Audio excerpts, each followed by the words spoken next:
আসসালামু আলাইকুম। সুপ্রিয় দর্শক, স্বাগত জানাচ্ছি যে কথা জানতে চান অনুষ্ঠানে। আমি মোস্তফা ফিরোজ এবং আমার অপর প্রান্তে যুক্ত আছেন সিনিয়র আইনজীবী আবু হেনা রাজ্জাক।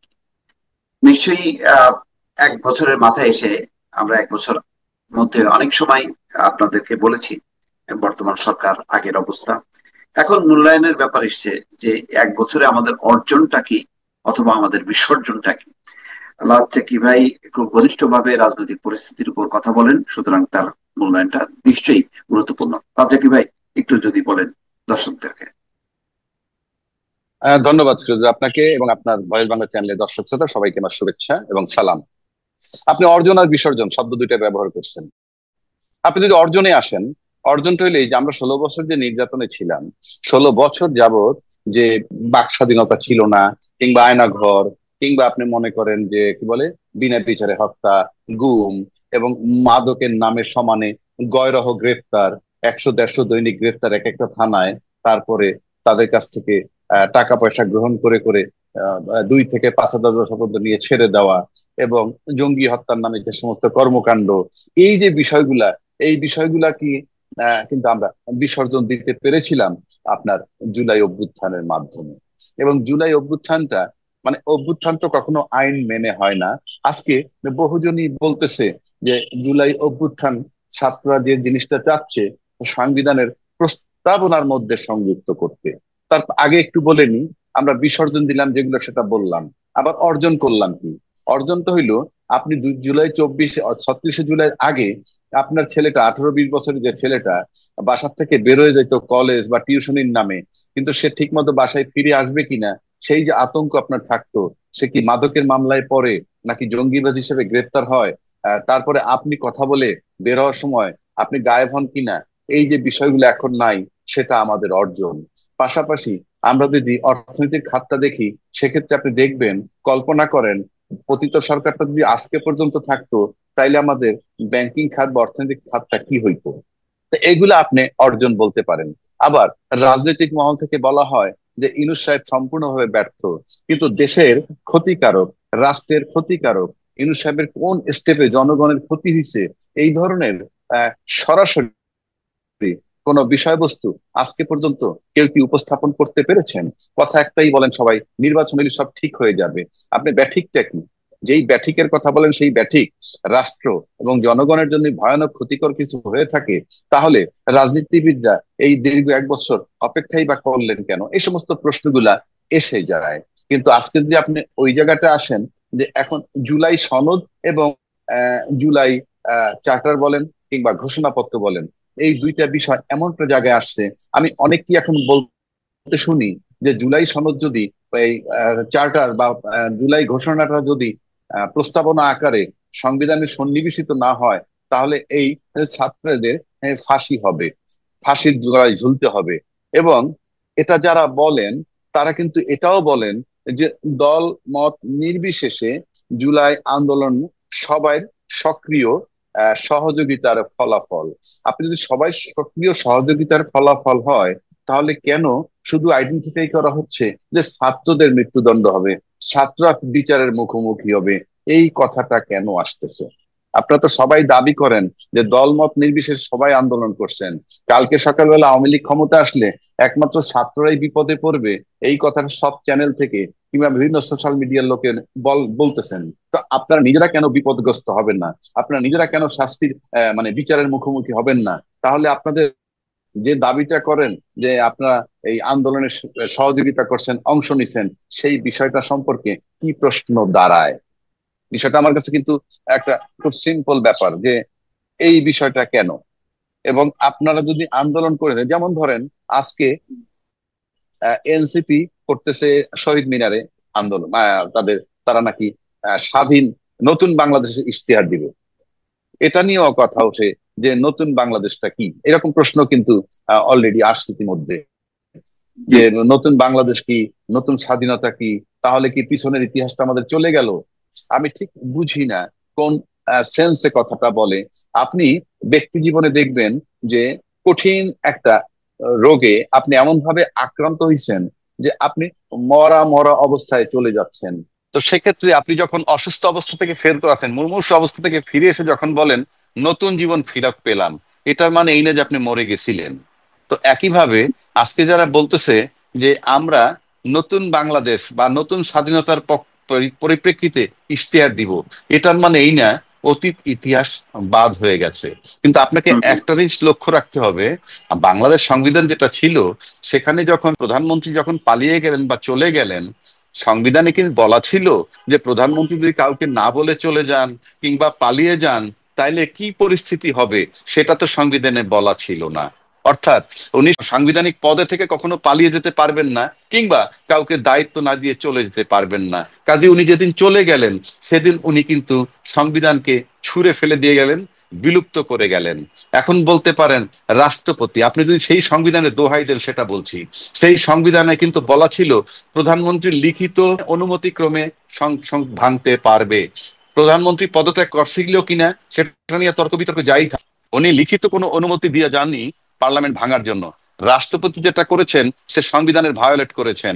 সংবিধান যখন ভায়োলেট করে ফেলেন, সংবিধান যে ক্ষমতা তাকে দেয় নাই, সেটা করার মানে হচ্ছে ওই পার্লামেন্ট ভেঙে দেওয়ার পর এই রাষ্ট্রপতিও আর সাংবিধানিক থাকে না।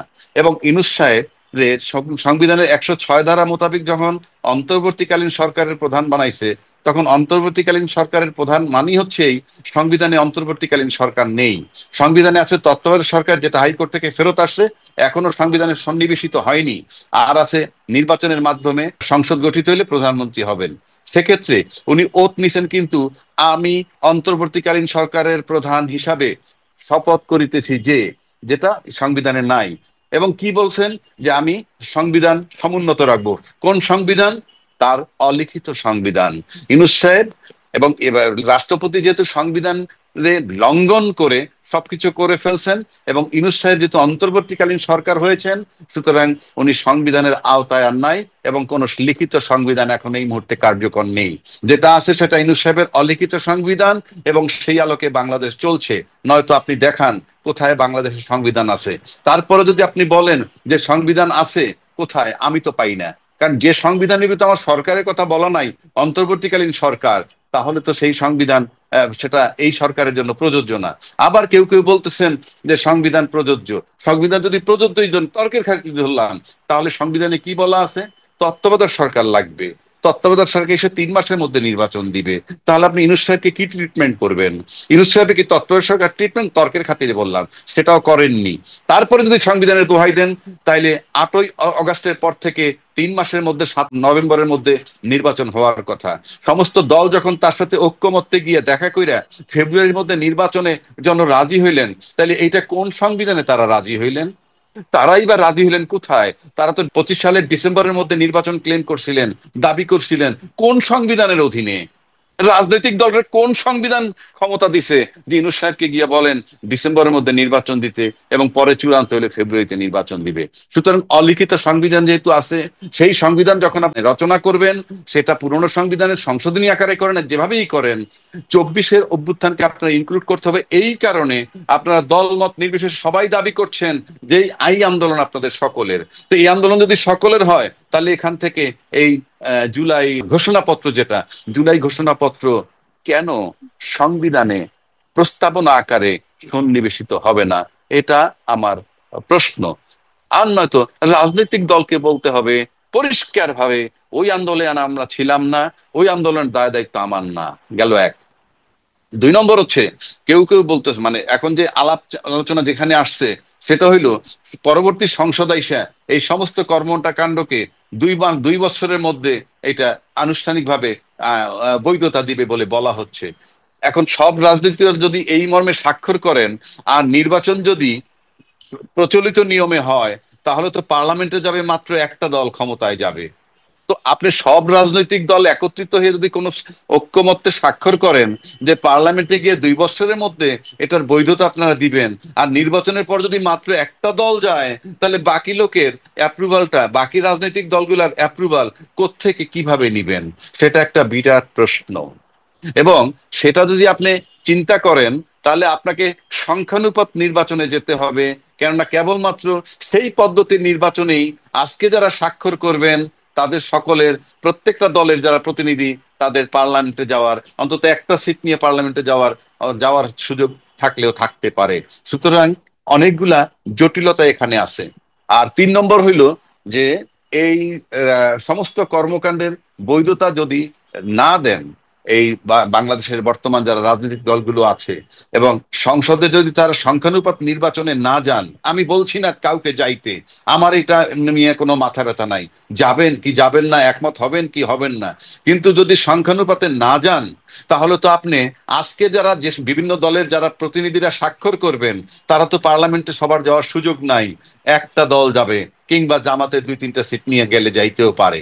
সুতরাং সেক্ষেত্রে এটা প্রশাসনে দাঁড়ায় কিনা এবং এটা বাস্তবতার আলোকে চিন্তা করতে হবে যে এটা যোগ্য কিনা। সুতরাং সামনে যথেষ্ট জটিলতা আছে, এবং আমি এই সমস্ত জটিলতার কারণে, মানে সামনে যে নির্বাচনটা হবে, দিন তারিখক্ষণ কিভাবে হবে, সেই দিন তারিখক্ষণ দিলে কি হবে, দিন তারিখক্ষণ যত তাড়াতাড়ি দিবে তত তাড়াতাড়ি মনে হয় জটিলতাটা আগে আসবে।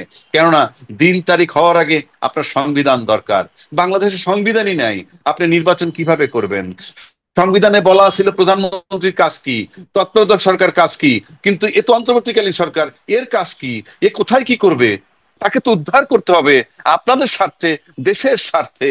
যদি আপনি নির্বাচন চান, এই সরকার কিসের উপরে নির্বাচন দিবে, কোন আইনে নির্বাচন দিবে, কোন সংবিধানে নির্বাচন দিবে, বলতে তো হবে। আমার কাছে ব্যক্তিগতভাবে মনে হয়, অনেকেই বলেন, আমি বারবার বলতে শুনি যে যদি এটা সন্নিবেশিত করা না হয়, তাহলে ছাত্ররাই বিপদের মুখোমুখি হবে। শুধু ছাত্রদের বিপদের মুখোমুখি হয়, তার মানে কি রাজনৈতিক দলগুলো এই আন্দোলনে ছিল না? তারা কি জুলাইকে স্বীকৃতি দেয় না? আপনি অনেস্টলি বলেন তো ফিরোজ ভাই, আপনি দাবি করেন আন্দোলন করছেন, আমি দাবি করি আন্দোলন করছেন, সব দল বলে আমরা আন্দোলন করছি, আমাদের আন্দোলনের ফসল, আমরা 12 বছর আন্দোলন করছি সব দল, তারপরে জুলাই মাসে এই ছাত্ররা টার্নিং পয়েন্টে আসলো, সবার আন্দোলনে যখন সরকার চলে যাবে, সেটা আমরা রাষ্ট্রীয়ভাবে, সাংবিধানিকভাবে আমরা স্বীকৃতি দিচ্ছি না কেন? এটা আমার কাছে একটা বিরাট প্রশ্ন। এটা তো দলমত নির্বিশেষে এত বিতর্ক কোনো কারণ নাই। হম হম। না, তাহলে একটা প্রশ্ন থাকে যে এরশাদের সময় যে তারপরে পালাবদল হলো, ওটাও তো কোনো সংবিধানের আলোকে হয়নি, কিন্তু তখনও তো মানে আপনি বর্তমান যে সংবিধান, সেই সংবিধান তো পরিবর্তন করতে হয়নি, এখন কেন আহ, সেই সংবিধান চলবে না? আপনি সরকারি তো সাংবিধানিক না, তা আপনি কি করবেন? অন্তর্বর্তী আগে আপনি অন্তর্বর্তীকালীন সরকারের ছাই দিবেন কোথায় বলেন না, জায়গাটা কোথায়? অন্তর্বর্তীকালীন সরকার আপনি কোথায় পাইছেন? মানে শাহাবুদ্দিন তাহলে সংবিধানের কোন ধারায় ছিল? তারা তো 3 জোটের রূপরেখা মোতাবেক, শাহাবুদ্দিন সাহেব ভাইস প্রেসিডেন্ট হিসেবে দায়িত্ব নিবেন, সেইটা আসছেন গেছেন পুরা সংবিধানের 3 জোটের রূপরেখা মোতাবেক একটা ঐক্যমত্যে আইসা। ওখানে তো 2000 লোক মারা যায়নি, ওখানে তো আয়নাগর ছিল না, ওখানে তো বাংলাদেশ ব্যাংকের গভর্নর পালায় যায় নাই, ওই সরকার শুধু অর্ধেক আওয়ামী লীগের সরকার ছিল আর অর্ধেক আওয়ামী লীগ বিরোধী সরকার ছিল না। ওখানে বিচারপতিরা পালায় যায় নাই, ওখানে পুলিশ পালায় যায় নাই। আপনি দুইটা সিস্টেমে এক করেন কেন? দুটি কি এক? এটা একটা পিওর অভ্যুত্থান, শত শত না হাজার হাজার জীবনের বিনিময়ে। এবং সব দল দাবি করে ওটা 3 জোটের রূপরেখা দিলে, এখন সব দল, আজকে যে শহীদ মিনারে যারা ছিল এনসিপির, আজকে তাহলে আরেক জায়গায় ছাত্র দল কেন? আপনি তো আন্দোলনে সবাই ছিলেন, বিরাট ভূমিকা আপনারা দাবি করেন, কিন্তু এক মঞ্চে সবাই থাকবেন যে আমরা এই দিনটাকে পালন করছি। হুম। সুতরাং আপনি এটা মিলেলে চলবে না। আপনি শাহাবুদ্দিনের ঘটনা, লতিফুর রহমানের ঘটনা, সব ঠিক ছিল, সরকার চলে গেছে, সরকার এসে বইসে একটা নির্বাচন দিয়ে গেছে, এখানে কি হয়েছে বলেন আপনি? এখনো তো আওয়ামী লীগের রাষ্ট্রপতি রয়ে গেছে, অসাংবিধানিক রাষ্ট্রপতি রয়েছে, উনি বেআইনি ভাবে সংসদ ভেঙেছেন, শেখ হাসিনা বেআইনি ভাবে পালায়ে গেছেন, এরপরে বলেন সংবিধান আছে। ইউনূস সরকার অন্তর্বর্তীকালীন সরকার হয়েছেন, উনি তত্ত্বাবধায়ক সরকার না, উনি নির্বাচিত সরকার না, উনি ওই সংবিধানের সরকার না, উনি হলেন অন্তর্বর্তীকালীন সরকার। জাতীয়ভাবে, রাষ্ট্রীয়ভাবে তাকে বলা হয়েছে অন্তর্বর্তীকালীন সরকার। ওনার কাজকর্ম কি বন্টন করা হয় নাই? সুতরাং এই অন্তর্বর্তীকালীন সরকার কালকে কি এই বর্তমান অন্তর্বর্তীকালীন সরকারের সরকার? তাহলে কোনো বৈধতা নেই? বর্তমান সরকার যে আছে, এক্সিস্ট করতেছে, তার কোনো বৈধতা নেই? বর্তমান সরকারের 100 ভাগ বৈধতা আছে, যেহেতু 106 মোতাবেক ফাইন্ডিংস দিয়ে বলছে দেশের এই ক্রাইসিসে এদেরকে এরকম একটা সরকার গঠন করা যায়, এবং সেটার নাম হয়েছে অন্তর্বর্তীকালীন সরকার। এবং সাংবিধানিক সরকার না, ওই সংবিধানের না, অলিখিত সংবিধানের। এই ঘোষণাটাই হইল অলিখিত সংবিধান, যে তুমি অন্তর্বর্তীকালীন সরকারের প্রধান। এবং এই অন্তর্বর্তীকালীন সরকারের প্রধান হিসেবে অতনিসে কি বইলা সংবিধান সমুন্নত রাখবো, কোনটা?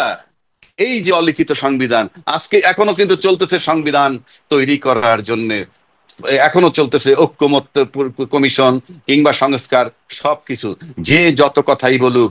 আপনি শুনেন, অনেকে বলে, অনেক আইনজ্ঞরাও বলছেন, আইনজ্ঞদেরকে আমি প্রশ্ন রাখতে চাই, যে শব্দটা আপনার আইনের মধ্যে নাই, একটা সেকশনের মধ্যে, ধারার মধ্যে নাই, আপনি কি কোর্টে গিয়ে বলতে পারবেন এই শব্দটা মানে ওই আইনের ভিতরে পড়ে?